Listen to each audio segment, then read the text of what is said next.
So for my project, here's what I have come up with so far, and I haven't quite finished it by labeling it and things, but you can see in the first few pictures that I have created the interactive poster to use at our church for students or kids who don't have an adult to work with, and they can go practice their verses on their own. So I need to label, but I have ground then hooked up, and then some of the switches. I haven't done all of them or all of the buttons yet, but if you push Romans 15, for God so loved the world, may the God of hope. And Romans 5:8. So you can just see that I've got those study to show thyself approved unto God. I don't know if I need to show all of them, but since I have it demonstrated, I'll kind of go ahead and open it up since things fall apart, but we went ahead and soldered some things on and then put some Play-Doh on to keep it there. I would probably use some hot glue to get it, but it is kind of a mess right now just because I was on a time crunch to get things done, but there is my project. All right, hello everybody. So for my final project, I decided to do the security box from the Makey Makey Evil Genius book. And the reason I chose this project is because in 7th grade, we work with our students on encryption and, why encryption is important.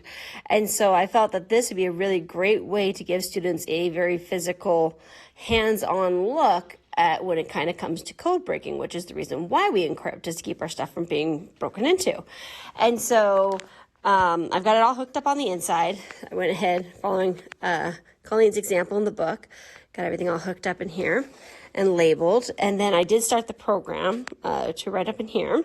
And so I added in sound though, so that way, like I have this is Earth. So if they hold this and then they start pushing on the different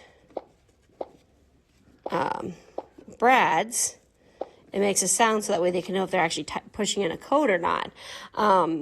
The reason I did this is because this would allow students to start, like we could start with just like, 3 layer, or a layer of just 3 numbers for the code. And then they'd have to decrypt they'd have to break the code to figure out what the secret code was. And then we'd add in the second layer. So then they would have 6 digits that they have to try to crack the code for, and then continue on to 9 digits. And you can continue going with it, but each time having that discussion about which code was easier to break, a 3-digit code versus a 9-digit code versus, some of the stuff gets up to, 200 something bits for it.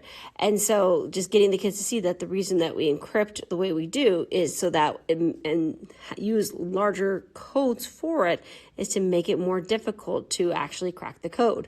I do still have to troubleshoot in my code for Scratch, because for some reason it's still automatically popping up that you've opened the lock, even if we reset it, like it automatically, as soon as they push any button.